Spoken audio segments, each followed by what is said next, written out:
ناظرین، آپ دیکھ رہے ہیں JTR ملاقات۔ یہ نشست ہفتہ وار ہوتی ہے۔ ہماری کوشش ہوتی ہے کہ ہر ہفتے آپ کی ملاقات کسی نہ کسی اہم علمی شخصیت سے کروائی جائے۔ آج ہمارے مہمان خصوصی ہے حضرت مولانا سید ایاز شاہ صاحب۔ شاہ صاحب جامعۃ الرشید کراچی کے شعبہ تعلقات عامہ کے مسئول ہیں، جامعۃ الرشید کے استاد ہیں۔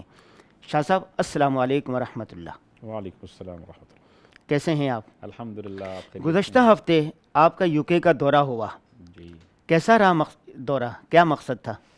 الحمدللہ دورہ تو بہت ہی اچھا رہا، بہت ہی مختصر اور بہت ہی مصروف دورہ رہا۔ بنیادی طور پر اس کے مقاصد کو ہم 3 حصوں میں تقسیم کر سکتے ہیں۔ ایک تو ذاتی مقصد تھا، ایک ادارتی مقصد تھا، اور ایک جو ہے وہ مسلم امہ کے حالات سے واقفیت کا مقصد تھا۔ ذاتی طور پر قل سیروا فی الارض کے تحت میں نکلا کہ تھوڑا سا دنیا ایکسپلور ہو جائے، کیا معاملات ہوتے ہیں سفر میں، کیا چیزیں آتی ہیں۔ تو میں تو سفر کرتا رہتا ہوں، اس سے پہلے بھی کئی دفعہ یورپ کے ممالک میں سفر ہوئے، تو اس حوالے سے اپنی مطالعے کو وسیع کرنے کے لیے۔ دوسرا جو ادارتی لیول پر تھا، تو ہمارے الحمدللہ جامعۃ الرشید کا جو ادارہ ہے وہ دینی اور دنیاوی دونوں تعلیمات کو برج کرنے کا، ان کے درمیان میں جو گیپ ہے اس کو برج کرنے کے لیے کاوشیں کرتا رہتا ہے۔ تو ہم نے ہمارا ایک دوسرا ذیلی ادارہ ہے شاد باد پاکستان، اس کے تحت الحمدللہ ہم نے علماء کو 289 علماء کو PhD اور MPhil کی اسکالرشپ دی ہے، ماسٹرز MPhil اور PhD کے لیے اسکالرشپ فراہم کی ہے، نیشنل یونیورسٹیز میں بھی اور انٹرنیشنل یونیورسٹیز میں بھی، اور صرف اسلامک اسٹڈیز کے ڈسپلن میں نہیں بلکہ انجینئرنگ میں، میڈیسن میں، مینجمنٹ سائنسز میں، سوشل سائنسز میں، پولیٹیکل سائنسز میں، انٹرنیشنل ریلیشنز میں، ان تمام ڈسپلنز میں جامعۃ الرشید نے شاد باد پاکستان کے تحت ان کو فل اسکالرشپ دی تھی۔ تو ایک تو ہمارا یہ ہے کہ جو بچے ہمارے فارغ ہوتے ہیں ان کے ساتھ ہماری کیریئر کاؤنسلنگ ہوتی ہے، اور کیریئر کاؤنسلنگ میں ہم سلیکٹ کرتے ہیں کہ کن بچوں کو ہم نے مفتی بنانا ہے، کن کو دینی تخصص کروانا ہے، اور کن کو کنٹمپریری ایجوکیشن میں آگے لے کر جانا ہے۔ تو اس کے لیے لازمی ہے کہ ایسے اداروں کی معلومات ہونا اور وہاں سے اپرچونٹیز کو گریب کرنا اپنے ان بچوں کے لیے۔ تو ایک مقصد تو یہ تھا کہ جامعۃ الرشید کے تعلیمی نظام کا موازنہ دیگر جو یورپی ممالک ہیں وہاں کے تعلیمی نظام سے کیا جائے، کنٹمپریری بھی اور دینی تعلیم کے لیے بھی۔ تو الحمدللہ وہاں پر یہ بھی مقصد تھا، اور وہاں سے اپرچونٹیز لے کر آنا اپنے بچوں کے لیے تاکہ ان کو اعلیٰ تعلیم کے لیے وہاں پر بھیجا جا سکے۔ اور چونکہ ہم انشاءاللہ عنقریب انٹرنیشنل اسٹوڈنٹس کو بھی اکوموڈیٹ کرنے کا سوچ رہے ہیں، تو وہاں سے اچھے اسٹوڈنٹس اور اچھے اداروں کے لوگوں کو یہاں پر اکوموڈیٹ اور فیسیلیٹیٹ کرنا۔ تیسرا جو مقصد تھا وہ تھا امت کے حالات سے واقفیت۔ ہم بعض اوقات یہاں پر بیٹھ کے وہاں کے لوگوں کے مسائل سن کر ان پر احکام لگا رہے ہوتے ہیں، تو فقہ میں اصول یہ ہوتا ہے، بہت سی جگہوں کا عرف دیکھا جاتا ہے، سیناریو مینجمنٹ دیکھی جاتی ہے، تو وہاں کے لوگوں کے مسائل کیا ہیں اور وہ کس اصولوں کے تحت جی رہے ہیں، تو اس سے بھی واقفیت بہت ضروری تھی۔ تو ایک قسم کی ایکسپلوریشن تھی الحمدللہ، جو بہت اچھی رہی۔ اچھا، وہاں پر کن کن اداروں کا وزٹ ہوا، کن کن حضرات سے ملاقاتیں رہیں؟ وہاں پر جو ہے میرے کچھ کالجز کا وزٹ ہوا، برمنگھم میں بھی ہوا، لنڈن میں بھی ہوا، مینچسٹر میں بھی ہوا، پھر اسکاٹ لینڈ گلاسگو میں بھی کچھ اداروں میں گئے، اسلامک سینٹرز کا بھی وزٹ ہوا، مساجد کا بھی وزٹ ہوا، اور مدارس کا بھی وزٹ ہوا، اور وہاں کے جو تعلیمی نصاب تھا اس کا بھی تفصیلی جائزہ لیا الحمدللہ، اور بڑے بڑے نامور مدارس کا بھی الحمدللہ وزٹ ہوا، بلیک برن میں بھی، بریڈ فورڈ میں بھی، بولٹن میں بھی ہم گئے، ہدرس فیلڈ بھی گئے، اور برسٹل بھی گئے۔ تو ان تمام الحمدللہ تمام جو ڈسپلنز تھے ان کا وزٹ ہوا، ان کے مینجمنٹ سے ملاقات ہوئی، ان کے محتممین سے ملاقات ہوئی، ان کے کورس کو دیکھا، اور وہاں کی ضرورت اور یہاں کی ضرورت ان کا آپس میں کمپیریٹیو انالیسس بھی ہوا، موازنہ بھی کیا گیا۔ آپ کئی یورپی ممالک میں جا چکے ہیں، برطانیہ دیگر یورپی ممالک سے کس طرح مختلف ہے؟ برطانیہ کو اگر میں کہوں کہ یورپی ممالک میں دین کے اعتبار سے یہ یورپ کا جنت ہے تو میں شاید غلط نہیں ہوں گا، کیونکہ میں نے بہت سے لوگوں کو دیکھا جو کہ مختلف یورپی ممالک سے اپنے بچوں کو دینی تربیت دلانے کے لیے وہ برطانیہ شفٹ ہو گئے تھے، سیٹل ہو گئے تھے۔ میں نے دیکھا اٹلی کے لوگ موجود تھے جو کہ اٹالین نیشنلز ہیں، اور انہوں نے مائگریشن کی UK کی طرف، کیونکہ بہت سے مدارس ہیں اور بہت سے اسلامک سینٹرز ہیں، بہت سے مساجد ہیں، اور ہم نے وہاں پر جو اسپین میں ہم گئے تھے تو عصر کا وقت ہوا، لاسٹ سفر کی بات کر رہا ہوں، تو وہاں پر جب ہم نے گاڑی روک کر روڈ پر نماز پڑھنے کی کوشش کی تو ہمیں روکا گیا کہ یہاں پر آپ کھلے عام نماز نہیں پڑھ سکتے، آپ کسی اوٹ میں ہو جائیں پھر پڑھ لیں۔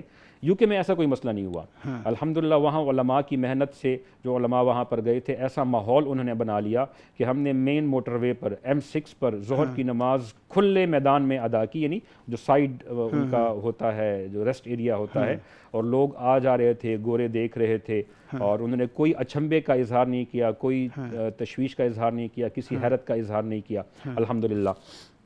تو وہاں پر یہ محنت ہوئی ہے۔ تو یو کے جو ہے وہ ایک قسم کا مدارس کی آماج گاہ ہے، مساجد بڑی بڑی ہیں، خوبصورت، وہاں کی کمیونٹی نے بہت محنت کی ہے ماشاءاللہ، تو مدارس بھی بڑے ہیں، بڑے بڑے مدارس ہیں جہاں پوری درس نظامی ہوتی ہے۔ پہلے وہ اپنے بچوں کو بھیجا کرتے تھے ساؤتھ افریقہ دور حدیث کے لیے، یعنی موقوف علیہ آخری جو درجے ہوتے ہیں 2 درجوں کے لیے بھیجا کرتے تھے، اب وہاں پر خود کفیل ہو چکے ہیں الحمدللہ، علماء بتدریج پیدا ہو رہے ہیں الحمدللہ، سپلائی ہو رہی ہے۔ ماشاءاللہ۔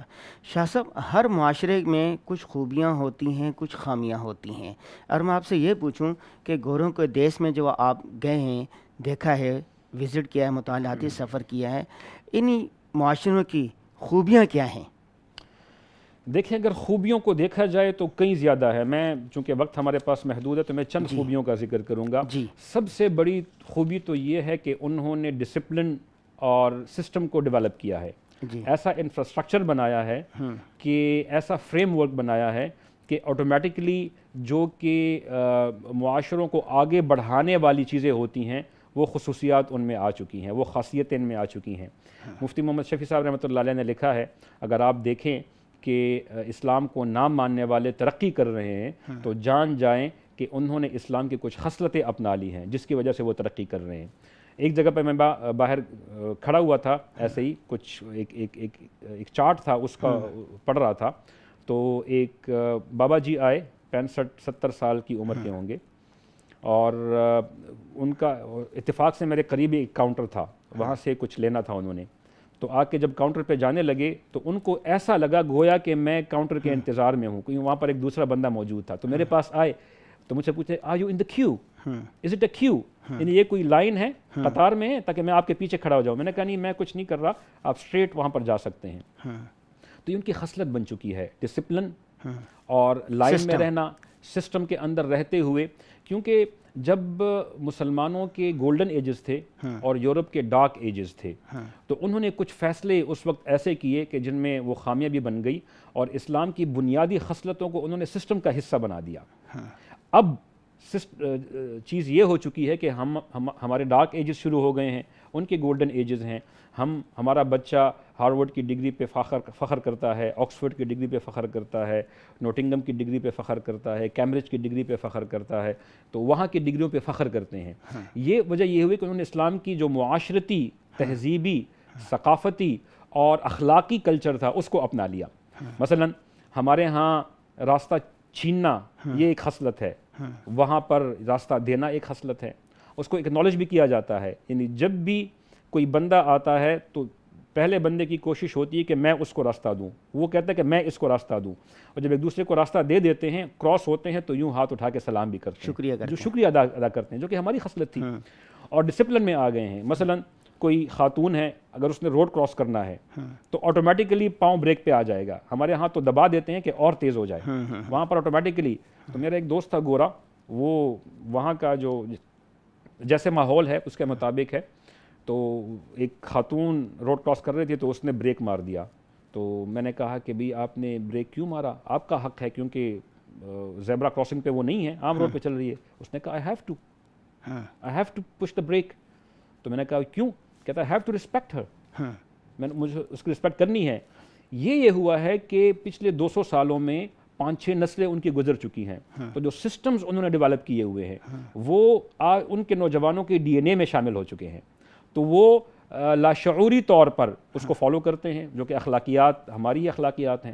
تو بہت سی ایسی خوبیاں تھیں، صفائی ستھرائی، صبح کے وقت مارکیٹ کھولنا، شام کو جلدی بند کر دینا، ہمارے ہاں تو صبح ہی 12 بجے ہوتی ہے۔ میں نے بہت سے گاؤں اور شہر میں دیکھا کہ جو وہاں کے باسی لوگ ہیں، مغرب کے بعد ان کا کھانا ہوتا ہے، اور مطلب 8-9 بجے وہ بیڈ پر ہوتے ہیں، اچھا، مطلب سو جاتے ہیں اور صبح سویرے اٹھ اور جاتے صبح سویرے 4-5 بجے آپ ان کو پارکوں میں دیکھیں گے، ایکسرسائز کر رہے ہوں گے، فریش ایئر لے رہے ہوں گے، واک کر رہے ہوں گے. انہوں نے کتے پالے ہوتے ہیں چھوٹے چھوٹے، ان کو لے کر پھر رہے ہوتے ہیں کہ کتا جب جاتا ہے تو ان کو واک کرنے پر مجبور کرتا ہے، پٹا ان کے ہاتھوں میں ہوتا ہے. تو حالانکہ دین اسلام میں ہم مسلمانوں کو تعلیم دی ہے کہ صبح سویرے اٹھیں اور رات کو جلدی سو جائیں. جی آپ صلی اللہ علیہ وسلم نے فرمایا کہ میری امت کی برکت جو ہے وہ صبح اٹھنے میں ہے. تو ہم تو دیر تک سوتے رہتے ہیں، تو اور ان کی جو ایوریج عمریں ہیں اس وجہ سے ان کی ایوریج عمریں 80-85 تک کی ہیں، ہماری 60-65 تک کی ہیں. یعنی 70 سال کے بڈھوں کو، بابوں کو میں نے دیکھا وہ ہیں. ہم بیڈمنٹن کھیلنے کے لیے گئے وہاں پہ ایک کورٹ میں، کورٹ ہائر کیا تھا، تو دیکھا تو مطلب 66 سال کا بابا اور 65 سال کی اس کی بڈھی وہ بیڈمنٹن کھیل رہے تھے اور انہوں نے ہمیں ہرایا. اچھا جی وہ پیئر تھا اور ہم میرے اور میرا دوست تھا ان کا پیئر تھا، انہوں نے ہمیں ہرا دیا. یعنی 65-66 سال کی عمر میں اتنے فٹ تھے کہ وہ کھل کے بیڈمنٹن، ان کی اسٹریچنگ، ان کے مووز اور بالکل ایکٹیویٹیز، ایکٹیونیس، کوئکنیس ان کی قابل دید تھی. یہ اس وجہ سے ہے کہ وہ عمومی طور پر جو معاشرتی اور اخلاقی فطرت ہے اس کے مطابق اپنی زندگی گزار رہے ہیں. شاہ صاحب، یہ تو چند خوبیاں آپ نے بیان کی ہیں. ہر معاشرے میں خامیاں بھی ہوتی ہیں. آپ کیا سمجھتے ہیں یہ یورپی معاشرے کی خامیاں کیا ہے؟ ان کا خاندانی نظام کیسا ہے؟ ان کے اخلاق کیسے ہیں؟ سب سے بڑی خامی تو یہ ہے کہ 16ویں صدی عیسوی میں یورپ نے یہ فیصلہ کیا تھا کہ دین کو اور معاشرے کو الگ الگ کیا جائے. یہ سب سے بڑا ان کا غلط فیصلہ تھا، اور انہوں نے جو دینی طبقہ تھا ان کو قید کر دیا تھا چرچ کی طرف. آپ دیکھتے ہوں گے کہ ان کے جو ننز ہیں وہ شادیاں نہیں کرتی، ان کے جو پاپس ہیں وہ شادی نہیں کرتے، اور ان کے جو مذہبی رہنما ہوتے ہیں وہ سوسائٹی سے بالکل کٹ چکے ہوتے ہیں. ان کا کام فقط یہ ہوتا ہے کہ یہ لوگ جو غلطیاں کرتے ہیں وہاں جا کے چرچ میں ایک باکس میں یہ کنفیس کر دیتے ہیں، اور وہ کنفیشن جو ہے وہ ان کے گناہوں کی معافی سمجھی جاتی ہے. اور باقی جو اخلاقی بے راہ روی کا شکار ہیں وہ علیحدہ ہے. تو دین کو، مذہب کو اپنے معاملات اور دنیا سے ہٹا دینا یہ ان کی جو برائیوں کی جڑ تھی. اس سے جو کہ ارباب اقتدار تھے، جو کہ معاشروں کو چلانے والے لوگ تھے، انہوں نے اپنی عقلوں کے مطابق اپنے اصول مزین کر دیے. تو جو اصول انہوں نے اسلام سے لیے اس میں تو وہ بہت کامیاب رہے، اور جو انہوں نے اسلام سے اصول نہیں لیے اور اپنے ذہنوں کے مطابق اس کو سیٹ کیا تو وہاں پر وہ مار کھا گئے. مثلا خاندانی نظام، اسلام میں خاندانی نظام کی ایک اہمیت ہے، ایک حیثیت ہے. وہاں پر نوجوان ذمہ داری کو اٹھا نہیں سکتے. گرل فرینڈ رکھی ہوتی ہے، اس سے دل بھر جاتا ہے، دوسری گرل فرینڈ ہو جاتی ہے. بچوں کو پالنا، بچوں کی تربیت کے حوالے سے وہ ذمہ داری اٹھانا وہ ان سے کٹ گیا ہے. میں نے ایسے بھی لوگ دیکھے جن کی عمریں 60 سال تھی اور وہ boy friend and girl friend تھے. ایک بابا تھا میرے ایک دوست کی، وہاں پہ اسٹور ہے، وہاں میں بیٹھا ہوا تھا تو لوگوں کے ساتھ آتے جاتے تھے تو ان کے ساتھ گفتگو ہوتی تھی. تو وہ اس نے مجھے بتایا کہ یہ اس کی گرل فرینڈ ہے، تو اس کے ساتھ گپ شپ ہوئی. باب نام تھا اس کا. میں نے کہا باب وائی ڈونٹ یو میری یور گرل؟ تو اس نے کہا I don't want take responsibility, I am free and she is free. یعنی میں بھی آزاد ہوں، وہ بھی آزاد ہے، بس جب ہمیں ملنا ہوتا ہے رہتے ہم اکٹھے ہیں لیکن ہم ان جھنجھٹوں سے بالکل آزاد ہیں. تو یہ اس کی بہت خامیاں ہیں. نوجوان آزاد ہیں، جب چاہیں شراب وہاں پہ عام ہے، نسب محفوظ نہیں ہے، نسب محفوظ فحاشی نہیں ہے، عریانی، نسل عریانی، فحاشی ہے. اور یہ خامیاں ہیں اس معاشرے کی، اور باقی خوبیاں بھی ہیں کی. تو شاہ صاحب یہ کہتے ہیں نا جیسے خذ ما صفا ودع ما قذر، جو اچھی چیز ہو کسی بھی معاشرے میں اس سے لے لینا چاہیے، جو بری چیز ہے اس سے چھوڑ دینا چاہیے. اگر میں آپ سے پوچھوں تو اس سفر سے یا پہلے بھی جو آپ نے اسفار کیے ان سے ہم جو ان کی خوبیاں ہیں وہ کیا لے سکتے ہیں؟ ان سے کیا چیز لے سکتے ہیں؟ دیکھیں ہر معاشرے کی کچھ سیگمنٹس ہوتے ہیں. ایک ہوتا ہے ان کا ٹاپ سیگمنٹ، ایک ہوتا ہے مڈل سیگمنٹ، ایک ہوتا ہے لوور سیگمنٹ. یعنی ان کے حصے ہوتے ہیں، طبقات ہوتے ہیں. تو ان کا جو ٹاپ سیگمنٹ ہے، جو بڑا طبقہ ہے، ان کے اندر انہوں نے سسٹمز کو ڈیولپ کیا ہے. تو ہمیں سب سے پہلے ان کے سسٹم کو لینا چاہیے. ٹھیک ہے. سسٹم میں اگر کوئی چھوٹا بندہ آتا ہے، درمیانہ آتا ہے یا ہائی کلاس بندہ آتا ہے، اس کے ساتھ وہی سلوک کیا جاتا ہے. ٹھیک ہے. کوئی نہیں ہے. اور یہ اسلام کا خاصہ ہے. اگر دیکھا جائے تو محمد رسول اللہ صلی اللہ علیہ وسلم جو دین لے کر آئے تھے تو یہ ہمارا خاصہ تھا. تو ہمیں سب سے پہلے ایک اس سسٹم کو لینا چاہیے. ہمارے ہاں بڑے لوگ آتے ہیں، ہم نے دیکھا کہ کیو لگی ہوتی ہے اور کیو کو کراس کر کے اپنی باری لے لیتے ہیں. مطلب راستے میں ان کا جو پولیس والا ہے اس کا اتنا روب ہوتا ہے، اور ہمارے پولیس والوں کو بس کچھ نہ کچھ پکڑا دو تو ایک کیوں؟ کیونکہ سسٹم ان کو سپورٹ نہیں کر رہا ہوتا. وہ بیچارے بھی کہتے ہیں کہ ہم نے اگر یہ کر لیا اور یہ کسی بڑے آدمی کا بیٹا ہوا تو میری نوکری خطرے میں پڑ جائے گی. چھوٹے چھوٹے بچے ایک سسٹم لے. دوسری یہ کہ اخلاقیات ان سے لیں. اخلاق جو کہ ہمارا خاصہ تھا وہ ان کا خاصہ بن گیا. آپ کہیں پہ جائیں تو چاہے ریسیپشن پہ کوئی بھی بیٹھا ہوا وہ آپ کو گریٹ کرے گا, سروس دے گا, بہترین طریقے سے آپ کو ریسیو کرے گا اور معلومات آپ کو پوری دے گا. یہ ہمارا خاصہ تھا. تیسرا یہ کہ صفائی ستھرائی ہم ان سے لیں, یعنی کہیں پہ بھی آپ کو دھول گرد نظر نہیں آئے گی, بلکہ اتنی حد تک ہے کہ جو ہمارے ہاں تو کچرے کو جلایا جاتا ہے نا, وہاں پر میں نے ایک ساتھی سے کہا کہ ابھی ہمارے ہاں تو جلائے تو آپ اپنے گارڈن میں اس کو آگ لگا لیں. کہتے ہیں اگر تھوڑا سا دھواں یہاں سے اٹھا تو انوائرمنٹل مینجمنٹ والے پہنچ جائیں گے, وہ ڈپارٹمنٹ والے, کہ آپ نے ماحول کو آلودہ کر دیا ہے. پرانی گاڑیاں ہیں وہاں پر جو ہے وہ دھواں چھوڑتی ہیں تو ان کی پاسنگ نہیں ہوتی. تو انہوں نے پورے انوائرمنٹ کا خیال رکھا ہوا ہے. گلی کوچے صاف ستھرے ہوتے ہیں, آپ راستے پہ تھوک بھی نہیں سکتے. آپ کے پاس ٹیشو ہوگا وہ آنے کے پھر جیب میں رکھ لیں, ڈسٹ بن آئے گا تو آپ, یہ ان کی خصلت بن چکی ہے. شاہ صاحب, آپ نے ذکر کیا مسلمانوں کے گولڈن دور کا, آپ ہسپانیہ بھی گئے ہیں تو مسلمانوں کے دور کے بنی ہوئی وہ چیزیں آپ نے دیکھی ہیں. تو یہ ساری چیزیں جو خوبیاں آج آپ گنوا رہے ہیں یورپی معاشرے کی, یہ کسی وقت ہم مسلمانوں کے اس میں ہوتی تھی؟ دیکھیں جب ہمارا گولڈن ایج تھا نا تو انہوں نے وہاں کے عوام مسلمانوں کی زیر سلطنت حکومت میں رہنا پسند کرتے تھے, کیونکہ ان کے ساتھ انصاف ہوتا تھا, ان کے ساتھ عدل کا معاملہ کیا جاتا تھا, امن ہوتا تھا اور وہ سیف ہوتے تھے. اپنا جو ٹیکس ہے وہ ادا کرتے تھے اور وہ سیف ہوتے تھے. تو جو ہمارا دور تھا, میرے خیال میں یہ ساری خوبیاں انہوں نے ہم سے یقیناً لی ہیں. انہوں نے بہت کلوزلی اس کا مطالعہ کیا اور ترقی کے رازوں کو, ان کو ترقی کے راز سمجھا اور انہوں نے ان کو امپلیمنٹ کر دیا. یورپ میں بھی وہی چیزیں ہیں, مطلب کوئی کسی کا ویج نہیں کھا سکتا. آپ نے اگر لیگل آپ کام کر رہے ہیں اور ویکلی ویجز ہوتے ہیں, منتھلی بھی ہوتے ہیں اور ایئرلی بھی ہوتے ہیں, لیکن زیادہ تر ان کے ویکلی ویجز ہوتے ہیں. 5 دن کماتے ہیں, 2 دن میں خرچ کرتے ہیں اور ایک سائیکل میں وہ گھوم رہے ہیں.